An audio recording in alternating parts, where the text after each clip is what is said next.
Ladies and gentlemen, this is one of those moments that you get confirmation that it's going to happen, and then you kind of take a step back and you have to ask yourself the question: Is this really happening? The guest for today is the one and only Patti Negri. I am truly excited to have her on the podcast. If you're not listening to the live interview tonight, I'll be putting it up on YouTube at a later date, so you'll be able to catch it then. So, ladies and gentlemen, Patti Negri. Patti, how are you? I am excellent. Good. Sorry about that. I don't know what happened. You just kind of froze. I went dead. It's the spirit. Technology and spirits. I was just explaining, Patti, that I spoke to you on the phone, and I did have some expectation in terms of because I wanted to be transparent with you from the very beginning, that I'm kind of on the fence with mediumship. And I was expecting one of two responses. One was that your defense mechanism would go up, and then I'd have to defend my position and explain why I'm on the fence. And the other outcome in my head was that's it. The interview's going to fall through, and you blew me away when your response was obviously just, yeah, that's fine. Let's have a conversation, you know. So, Patti, for people who have been living under a rock and don't know who you are, could you just explain who you are and what is the field that you specialize in? Okay. I'm just a regular Hollywood gal. No, I'm a psychic. I'm a medium. I'm a witch. I'm a good witch. I happen to live in Hollywood and kind of grew up in the Hollywood world. I have been, seeing and talking to dead people since I was 3 or 4 years old. I did my first seance when I was 7 or 8 years old. I just kind of knew how to do it. It kind of just happened. And then again, being in the midst of Hollywood, I was also in that realm. I just kind of grew up in that realm. So when they all kind of collided, so the past 10, 15 years, I've been kind of the go-to person who knew this world, lived in this world, and was a legitimate, whatever it is that I am. Okay.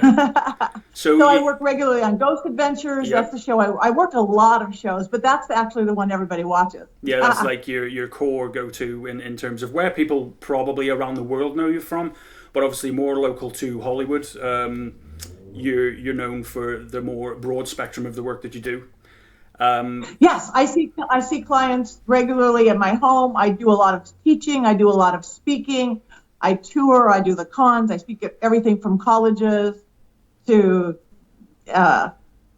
business conferences. Yeah. So you mentioned a moment ago there, Patti, that you kind of started to realize that you had this unique gift from the age of 3, I think you said. Sort of rewinding to that point, was it one particular occurrence that kind of made you realize, oh, okay, or was it a series of things? No, it was just, I thought everybody did it. Everybody saw it. I didn't realize, I just kind of knew those imaginary friends weren't imaginary. There was the guy, literally what every kid knows, the monster in the closet, the monster under the bed. There was the good ones and the scary ones and the not so good ones. I could get real information. I could have conversations, and I really didn't know it wasn't normal. Okay. I would, visit my neighbors' houses next door and tell my mother the color of every room. She's like, "But you've never been there. You're 4. I've been there. I was there last night." She's like, "Oh." Right. Okay. So it was a very sort of mixed bag of events that kind of made you sort of come to the realization that, okay, maybe there's something special here.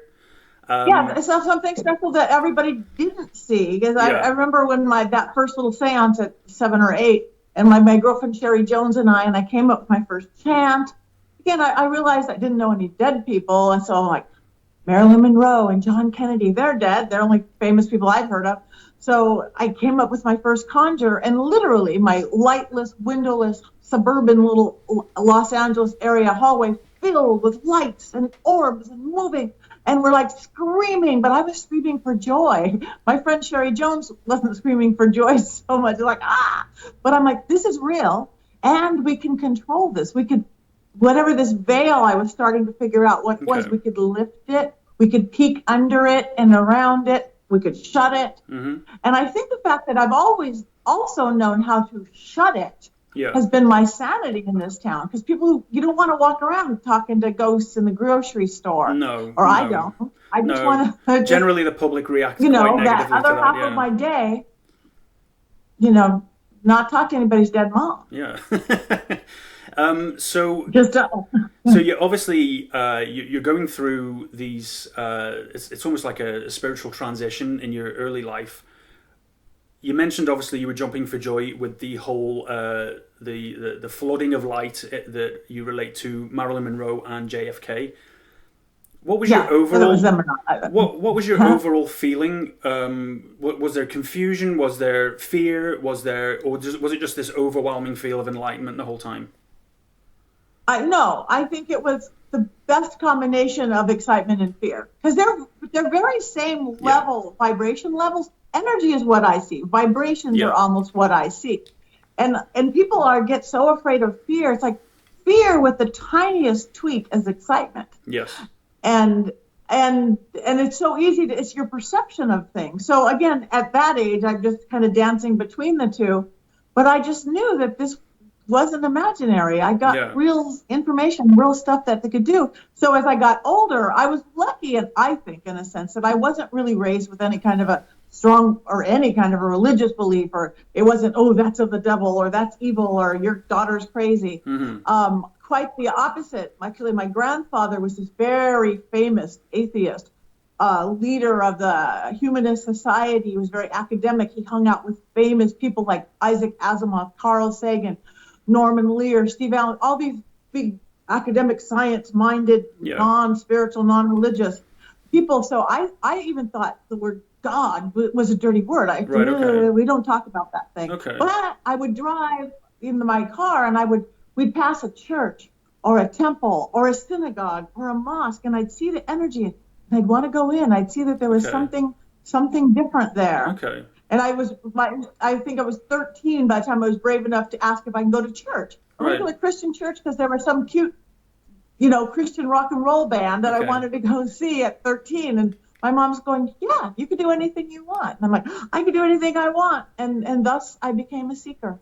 Okay. And studied religion, studied philosophy, studied cosmology, studied metaphysics, studied occult science, science, read all my grandfather's books about almost debunking it. But if you just change the words, it's almost the same belief system if you take it down to that energy within. Yeah. So if you get the fine common denominator of everything, there's this basic truth, and it all comes down to energy. And energy comes down to numbers. I couldn't agree with you more on that point. In fact, when I was talking to you on the phone, I mentioned to you about if everyone just accepted that there are slight differences and focus on the things that we have in common, then the world would be a better place. You mentioned back to that whole event where there was the flooding of light in the corridor of your childhood home. Yeah. Your friend was with you. Were you able to communicate with anyone in your family or any additional friends about this kind of feeling that, okay, I'm seeing these things? Now, you've mentioned, Patti, that there was almost like a feeling of normality that came with this. You just felt like, oh, this is how life is. But was there a point when you kind of realized, okay, other people aren't experiencing this? And did you communicate what you were witnessing to these people? Yeah, and luckily with my mom, because I was really, really close to my mom, and she just kind of, I think I get it from both sides of my blood. Even my father's side, who was this, academic Turkish. I think there's that almost mysticism, that Jewish mysticism within that. My mother's side, my mother's like, oh yeah, she understood completely. She goes, Grandma always knew when somebody was going to die. Her mother showed up at the end of their bed. It was just like, oh yeah, that's what happens in this family. On my mom's side, even though we never had religion or spirituality, this was like, oh yeah, that's in the family. So it was good. It was like, oh, okay, good. I did try to, there was a short period in the teens, like in the 80s, I was like, shut it down. I just want to be a normal person. I don't want this. I would wear hats to keep in my body. But that was a very short-lived shut it down. And then the Shirley MacLaine, the New Age world came in, and I'm like, oh, this is fun. I like this. Yes, mysticism, spiritual. This is good. It doesn't have to be religious to be spiritual. And I rediscovered that, and then I just weaved and bobbed from there.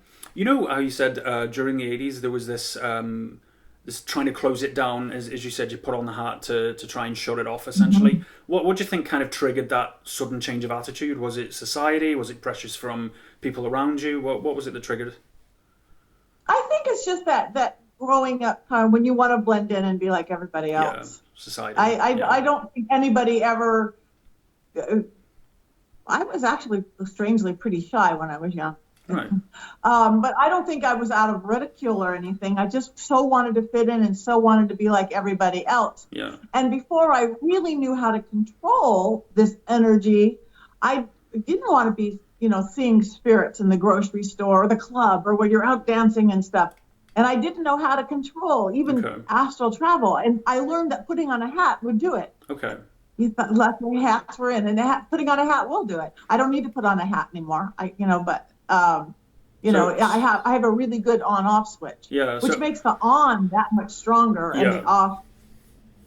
So the wearing of the hat and having to shut it down in the 80s was more of a necessity, really, so that you could continue with life on a more kind of level playing field. So I could be a regular young girl in the city. Yeah. Which is completely understandable.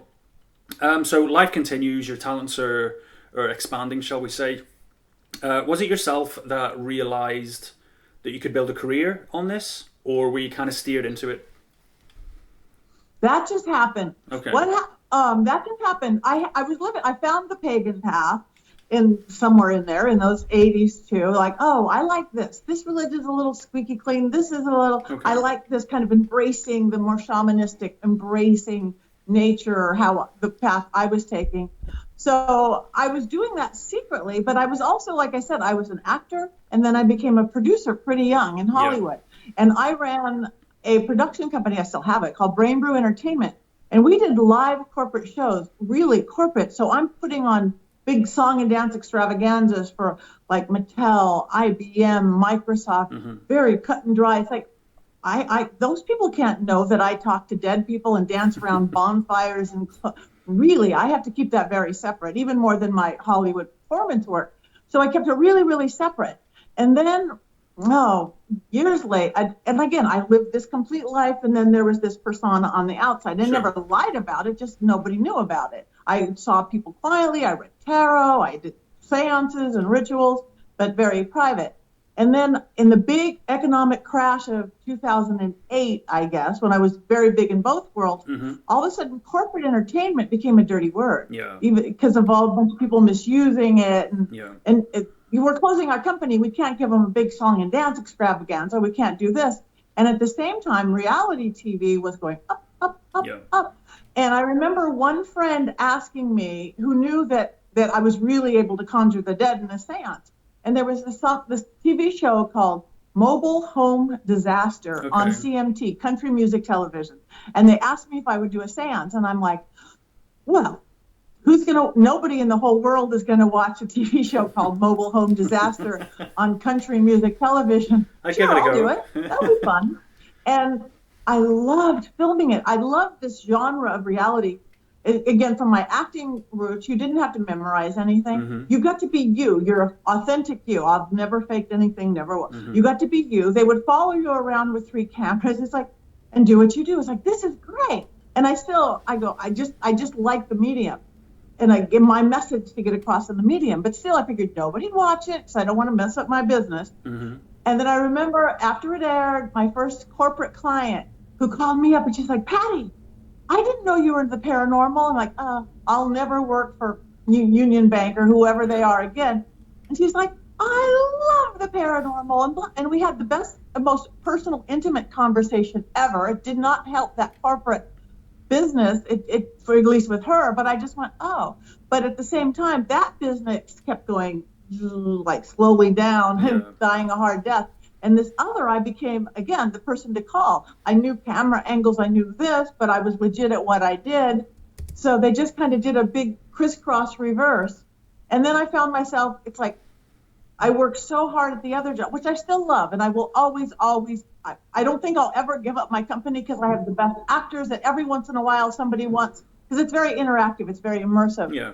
If ever somebody wants a scavenger hunt across the Greek islands, or a funny show to teach ethics to oilman, which we've done, I have the people to do it. And again, it's a different use of my brain, that brain I have of, okay, let's motivational. Everything I do is motivational, but it's versus that corporate world of policy versus your life. Take charge of your life.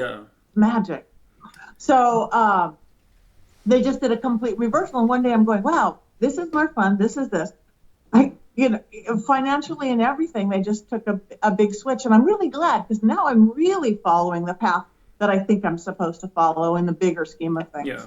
So that's interesting then, that you were working in this like corporate world, kind of trying to keep a lid on the whole mediumship and that side of things. And then just to your surprise, they kind of embrace it. And then obviously the reality TV opportunities came along. So it seems that these opportunities were just presented to you organically, almost. Yeah, it's like divine intervention. If you would have talked to me, however many years ago, and saying that this is what I'd be doing, I'd be on TV shows like Ghost Adventures and Flipping Out, or I do a lot of Awesomeness TV, which is very teen oriented. This whole youth market, and being a witch outside, being a medium outside. Talking to Prince or Tom Petty, dead rock stars. It's like, no, I would have said no. So, but it's awesome. It's fun. You never know. I mean, like, I'm filming something tonight. We're going to be in this really haunted house in Pasadena. This month alone, I'm traveling all over the States, getting to meet amazing people, going to amazing places I would never be able to get in on my own. I'm just really lucky. I feel really blessed, and kind of, again, guided by this big universe, mystery, energy, whatever you want to call it. And now you're in a position where you can go to these places because all you have to say is, I'm Patti Negri. Let me in, Yeah, not completely. Some people still go, what? Who? Oh, I'm sure, yeah. But I imagine that in the paranormal field especially, you mention the name and everybody, I'd say 98% of people would know who you are. And I'm saying that from a UK perspective. So in America, I'm sure it's higher.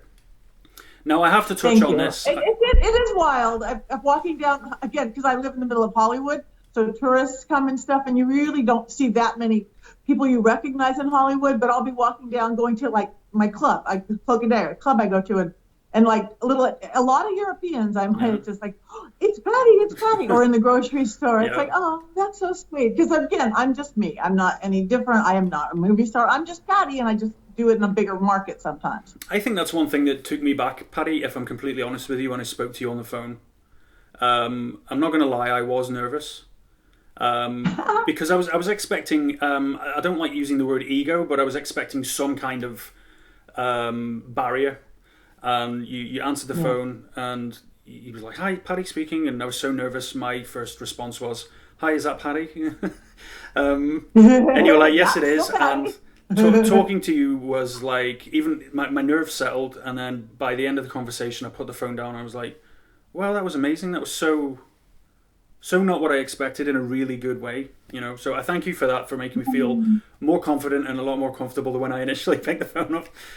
Now, you should be, because really, again, I'm just me. I'm low level, whatever this is. But I meet people all the time. I've worked, and I do work, and I can't even talk about who I work with like Academy Award-winning A-list actors, actresses, directors, and stars. And guess what? They're just regular people too.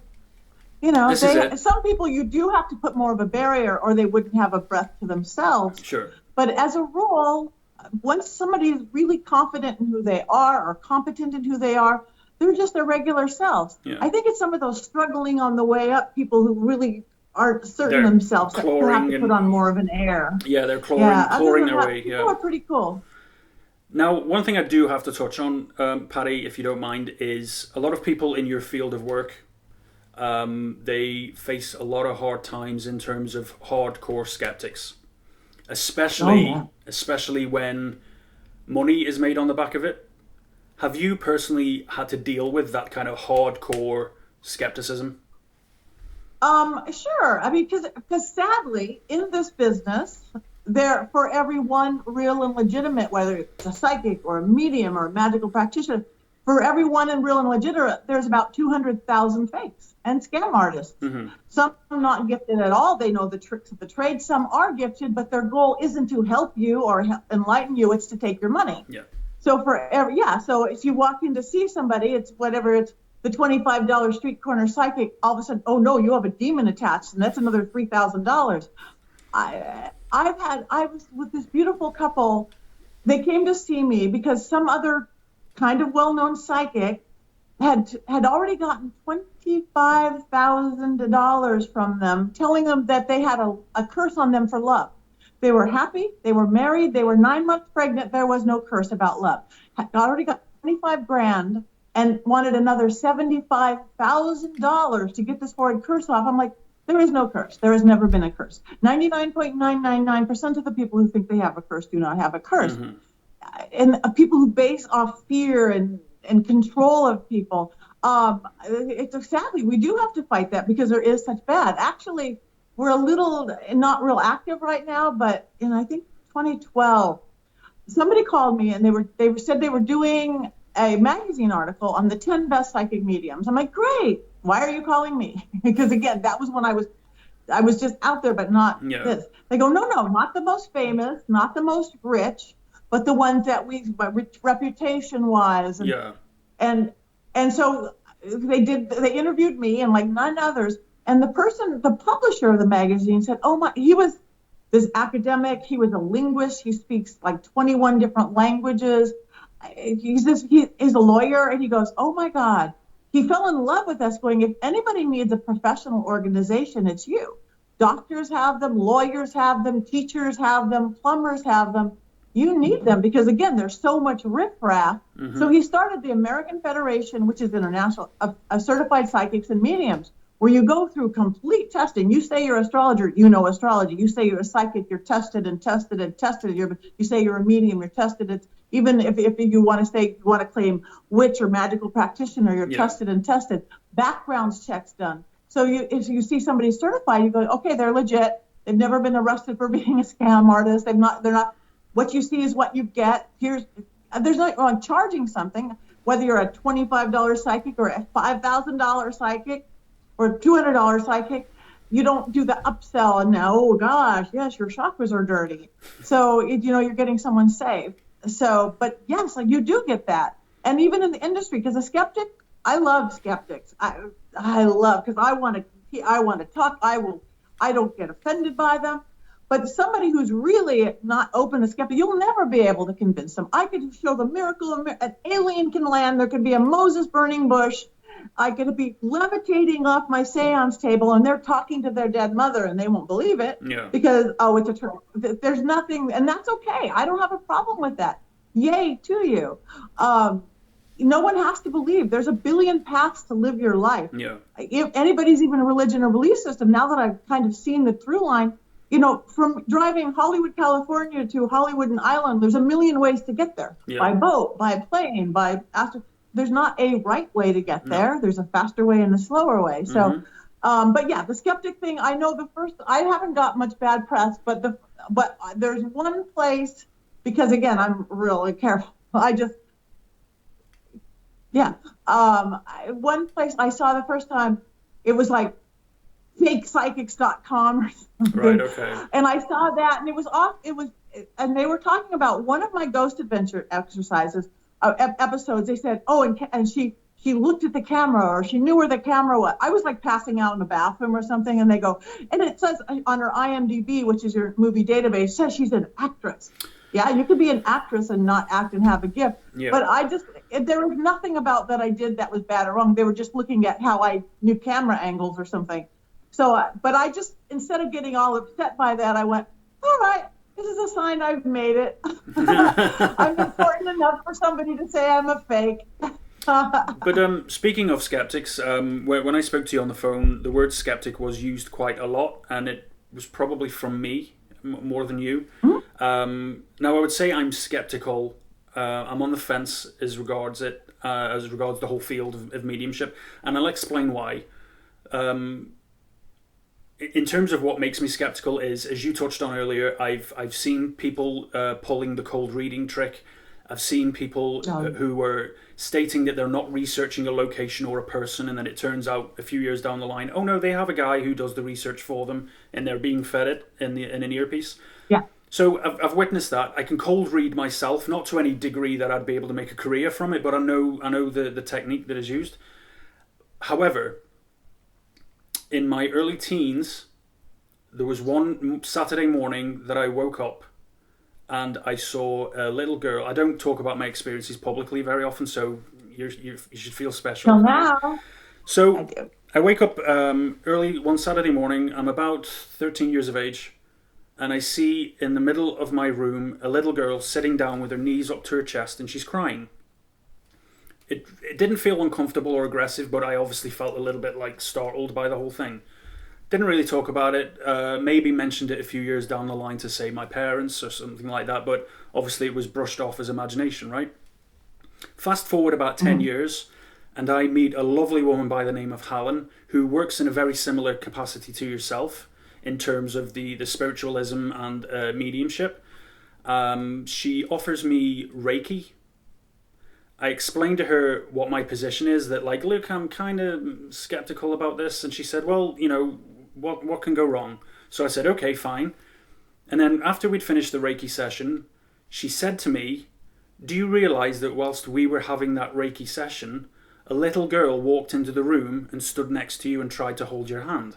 And I immediately thought back to what happened when I was 13. Kind of put it down to maybe coincidence. Fast forward another 15 years, say, and I'm at a weekend away. It should have consisted of a paranormal investigation, but we had to call it off. And there's a guy with us who was invited who was, I'm not going to drop names because I haven't got his permission, but he was a lead investigator on another TV show. And at one point he pulls Will, the lead investigator of the team I was on, and he asks him the question, did Joe have a daughter or a younger sister that's passed away? And Will correctly responds with, no, I would know, you know, we're quite close. And he said, because I've seen this little girl following him around all weekend. And I was just like, right, okay, so there's these three separate instances where there's no connection between each of them. However, two individuals that have nothing to do with each other, there's been no sort of communication. There couldn't have been any communication, but they were all picking up on this one thing. So that's why I would say that I'm skeptical, but not skeptic. I'm on the fence with it because I've had this one experience that made me go, So what would you say to someone who is either on the fence or hardcore skeptic? If they're hardcore skeptic, again, if they want to stay and they're happy that serving them, yay, stay that way. Okay. Somebody on the fence, you know, I would gladly discuss my thoughts and my understandings of it. And again, I know, because I don't know how the cold reading technique works. I know I have never faked anything. I know I've never researched anything. Even on Ghost Adventures, for whatever people say about that, they are in such integrity. They will literally keep me locked in a car and not know. They'll give me an address. They'll fly me, give me, and say, you walk in, you tell us what happened. I don't know. I haven't researched. I don't know what's been there. Okay. Because they really want it. They want the real reactions. Yeah. I'm always scared to death that what if I get crickets? What if I get nothing? But they got such active places. There always are. So, but I know that I don't know cold reading technique. I've never researched, and this is real. So I don't have to convince myself. I know that I have things that are unexplainable, like your little girl thing. Not very long ago, I don't remember if I told you this. A young man had died, disease, leaving a young wife and a young child and an iPhone with thousands of pictures and videos on it of the family. Okay. And they were heartbroken, so they couldn't get it. And this was about the same time that Apple and the FBI was trying to get Apple to give them a code for some criminal case. I don't remember what it was. And Apple would not give the code. I'm like, well, they should have talked to me. I sat down, literally used a Ouija board with this young wife and her mother. So we had the dead husband there, the living wife, her mother, and child. Boom, boom, boom. Gave me the iPhone code, and they opened the code. Right. That's practical. Not that's practical. Okay. And there's no way I can know it. The wife didn't know it. I never met this dead person in life. Mm-hmm. That's stuff that happens, and that's hard to explain Yeah. without some form of magic or mysticism or energy. Again, it doesn't I still can take it all down to energy somewhere. Yeah. You know that 90% of the brain we don't use. I think we all have these mind reading gifts, spirit gifts. Nothing can die. Science has proven that. Mm-hmm. It just recreates to something else. It transitions. So what if that's true of us? Yeah. Whether we become part of the great Akashic records or the great consciousness or the spirit of, I don't think we're just there sitting in heaven looking down, but our essence still lives. Yeah. You can come down and have the little girl who's sitting behind your right side right now. Okay. Do you ever feel anything towards your right side, not your left side, but your right side? Now that you've said it, yes, but normally no. But I think sometimes, you see, Patti, this is the issue with me. When I've been out on paranormal investigations, I can walk into a room and I get these feelings, mm-hmm. and out of I suppose it's from the scientific perspective and the objective mm-hmm. Perspective that I kind of shut it down because I don't want. How can I put it? I immediately associate those feelings with I'm in a location I don't know. I'm in a creepy room. There's this history behind it. That's what I'm feeling. So I immediately kind of close myself off to it. I've had experiences whereby I've felt something around me just in like day-to-day life, but again I close it down. It's like, well, maybe I'm feeling a bit vulnerable and I'm looking for that comfort and I'm creating this in my head. But it's strange that so which side are you seeing her on? Is it this side? Yes. That side. Because do you know what's really interesting is on those two separate occasions when they said, "Oh, there's this little girl who follows you around." You said it's on my right side because you're seeing my right side, but this is actually my left side. So. Oh, okay. But it's over there. I'm glad you picture your finger. I don't know what side that is. It's the mirror image. So this is my left side. That side. But what's interesting is the other two people who have talked to me, well, not directly to me. Hallen spoke to me about it, but the other guy didn't. They said she tends to follow you on your left side. Okay, so that's what I meant too. I just thought that was your right side because of the mirror. But I see her there. I don't know right from left, but I see her there. No, but it's interesting that you got it right. You got it right. Yeah. That's very interesting. If you pay more attention, you'll be able to feel her. But yeah, see, I dance with it. We have our left, right, our logical reasoning, the scientific that you use, and here's the meters that can control temperature and EMFs and all. And then we have that right, the psychic, the intuitive, the more creative side. You cannot use one against the other. You can't have an intuitive, wow, I feel something, I'm sad, and then try to logicalize it. That shuts it down. Yeah. When you learn to develop both, you have to dance between. I don't like people who negate all the science side. I want them to come together. Yeah. And I believe they are, but you have to dance between the two sides of the brain. Mm-hmm. I love it when I'm on a show and I'll explain to Zach and Aaron going, and they're going like this, and then they'll have a camera that will show a stick person doing this exact thing. To me, that's my intuitive right brain and their left brain machine showing the same thing as proof. I think science and spirituality is all going to just lump together. You see, in some weird mix. I agree with you. And it's all going to be based on numbers. I agree with you in a sense that I see the paranormal as future science. You know, one day that is dubbed as supernatural or paranormal will just become natural and normal. Eventually, I think that will happen. But speaking of Ghost Adventures, Patti, how did your involvement come about with that show? I don't know. Like everything else, I think in 2014. They were doing a Haunted Hollywood episode, mm-hmm. and I got a call from their producers that they were filming at the American Legion, and they had heard that I had seen Charlie Chaplin there. And I said, yeah. So they called me into an interview. Like, you know, they always will see local people and interview. And I explained that exact chair I'd seen him in and what he said to me. And Zach goes, did you know that was his exact chair? We just learned that. I said, no, I didn't know that. So I don't know how that, I think we talked a little bit that I'm my mediumship and my seance. I don't know if they looked me up because all of a sudden now they're calling me in for the Black Dahlia to do a seance there. or the chats where they do this, or just the now investigation. So I think I just shot my 10th or 11th episode with them, just whenever they think they need me for whatever reason. The last one, not the one I just shot, but the last one that aired, A Haunting in Scottsdale. Okay. That was really cool because that's the first time that they ever let me do a clearing on camera, because it's not the style of the show. I've often gone in and cleared because things get riled up. I'll go and calm it down and rile it up if it's a local thing, and clear it afterwards, like the Reseda House, like a bunch of them.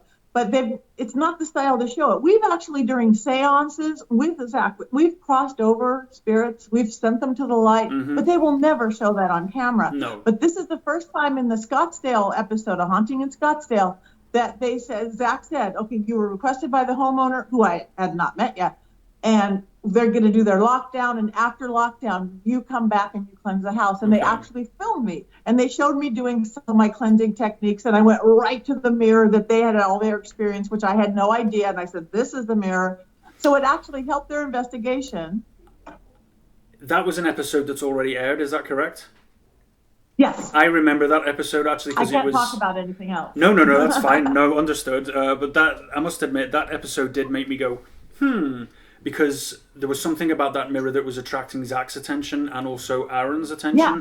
And then with no Aaron, direction, you went in and you were like, this is it.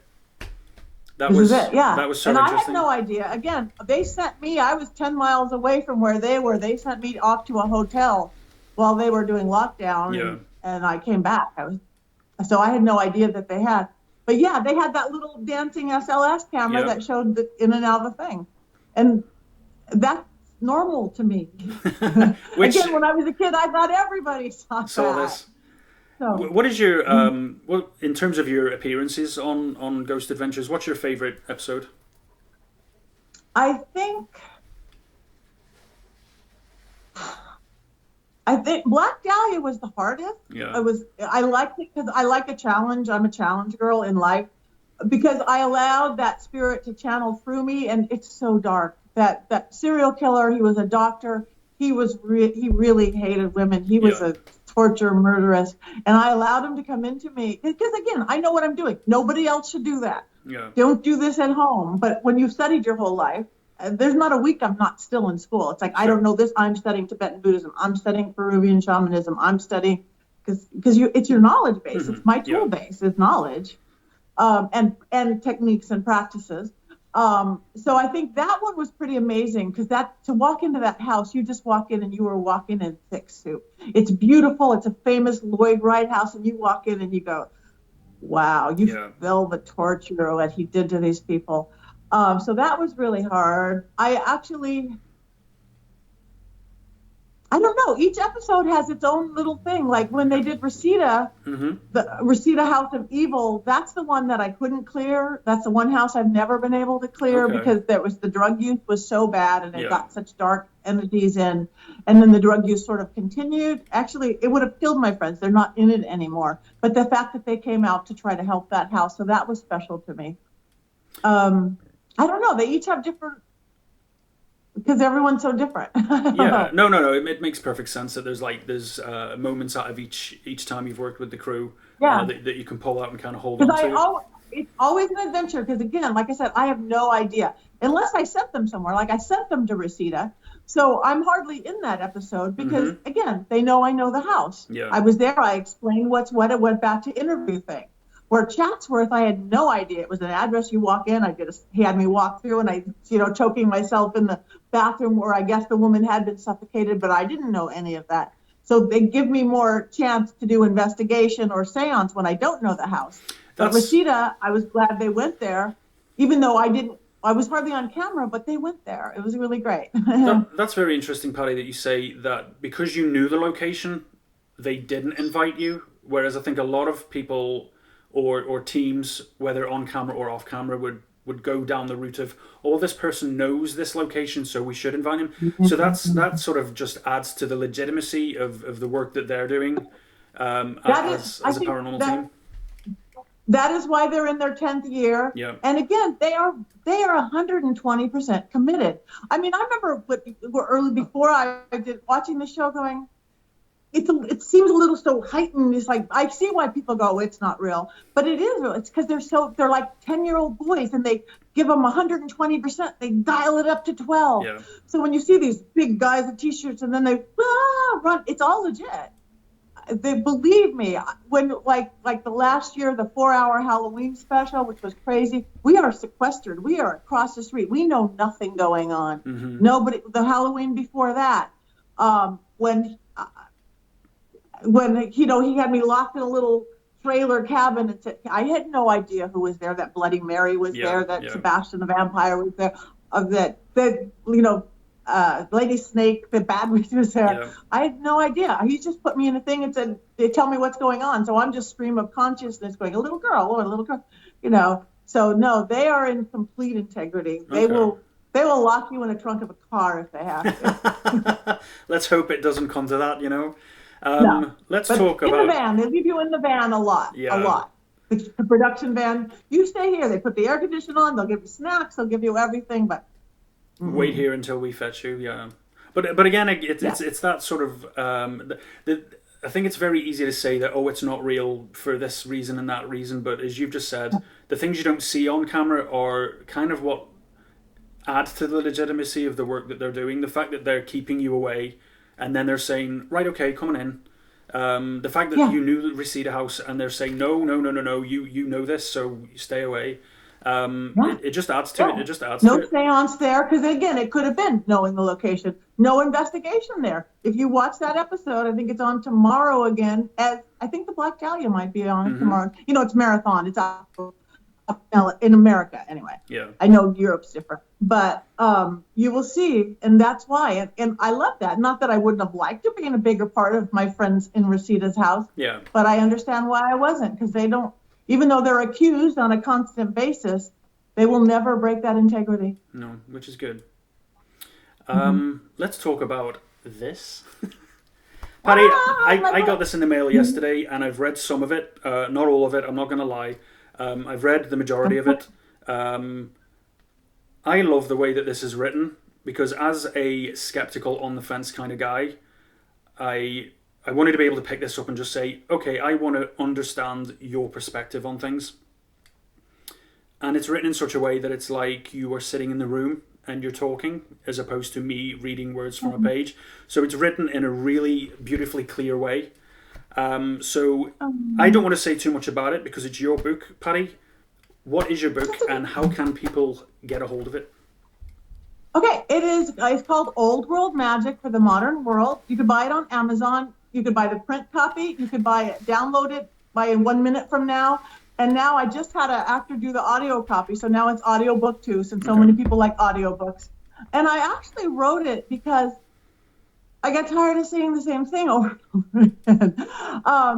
And because, again, what I see, I'd like to dance right brain, left brain. If you're sitting at a session with me, I'm not all butterflies and woo-woos. I'm like, you are blocked here, and this, and this might have happened to you in your last life, or this happened to you when you were 4 years old. I'll tell them exactly what happened to them at 4 years. But we've given away our power. In modern society, we've gotten away from our instinct and our intuition, and we give away our power to society, to fear, to alcohol, to drugs, to other people. And I'm just like, you guys, we are these amazing, powerful beings. And I wanted to get my beliefs, that enthusiasm of that, in something that's really simple. Just like, again, like when you get to the part about following wind cycles, it's silly, it's simple, but it's just like, how animals know how to take care of their young, and how birds know how to fly south and fly north. We used to know more, but we don't in just our new modern society. If we tap back into that, but besides that, it'll help our intuition and let that instinct, whatever, know us, we can take control of our life. That's my be a witch part. We are so much more in control of our life than most people take. We're not at the hands of fate running downhill. We could turn that around. Yeah. But I did want the book to be really simple, because I look back that 30 years, whatever, when I started, I would buy these big, beautiful books on whatever, on everything, but they'd be so intimidating, and I wouldn't look at them. I'd go, I have this book, and I never read it. Then I'd buy some very thin, easy to read book with short chapters, and I would devour them. Yeah. So when I sat down to write this, like you said, I wanted it like I'm talking to people Like I would say, it's like, okay, you need to breathe. That's it. You just need to breathe. That is your air element. That is your thought form. You chatter, chatter, chatter, and I'll tell them why they need to breathe. What, maybe what happened to them and when they fell down in their mother's womb or whatever. That doesn't matter because they're not breathing.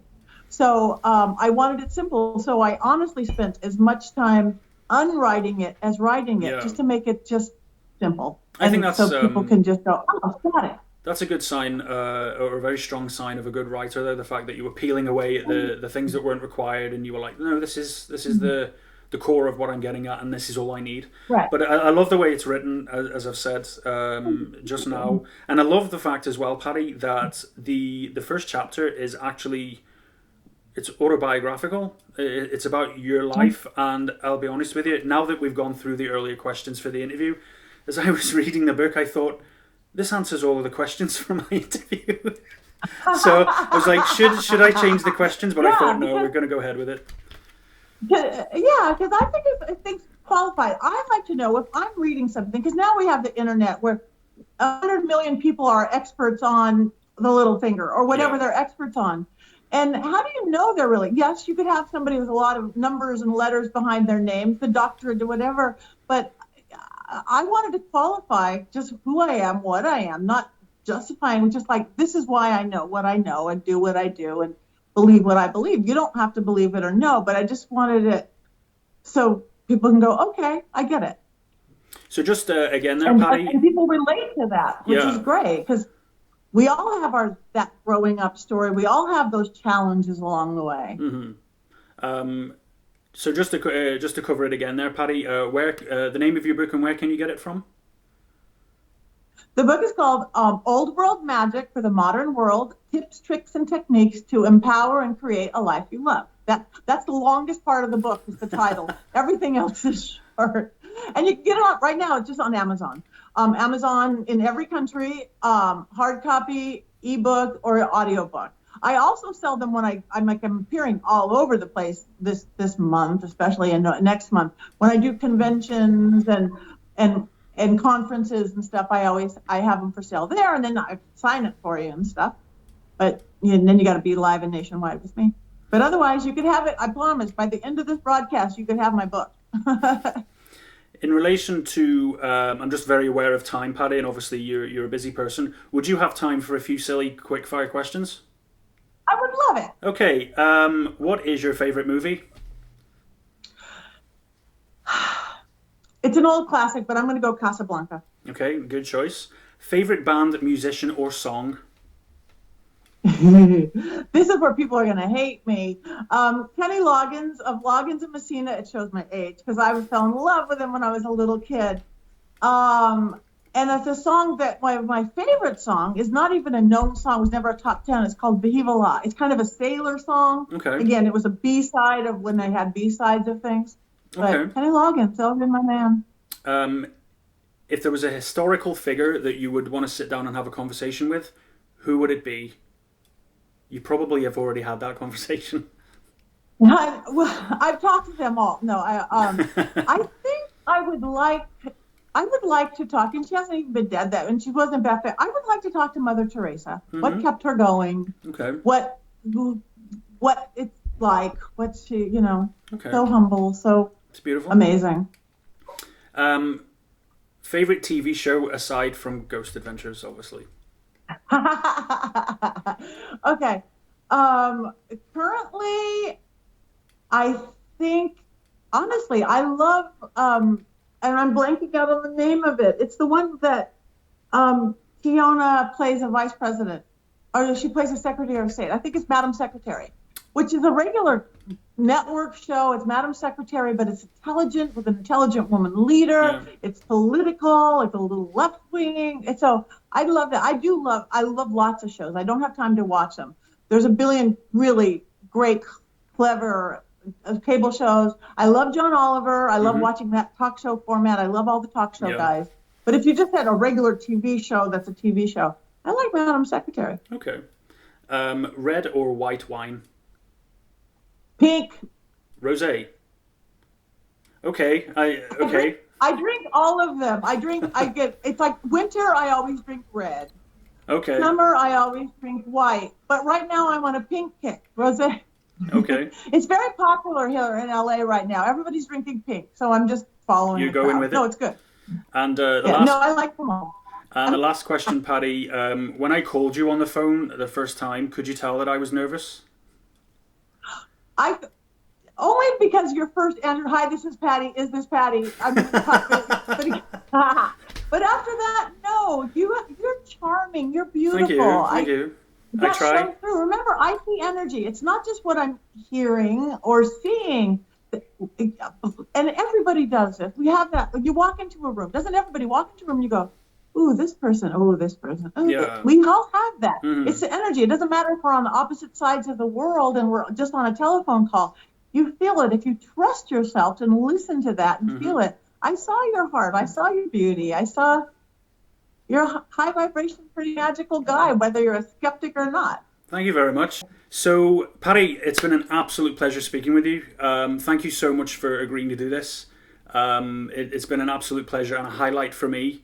I hope you've enjoyed it as much as I have. Me too. But I will be in touch once I get the audio to this interview online. I'll send you the link. But for the time being, thank you very much, Patty, and you take care of yourself. Thank you. Thank you for having me on. It was my honor as well. You take care, Patty. Bye, everybody. Bye-bye. Thank you, everybody. I might get that tattooed, what you just said. I might get it tattooed on my Please chest do. later. Yeah. Right across here.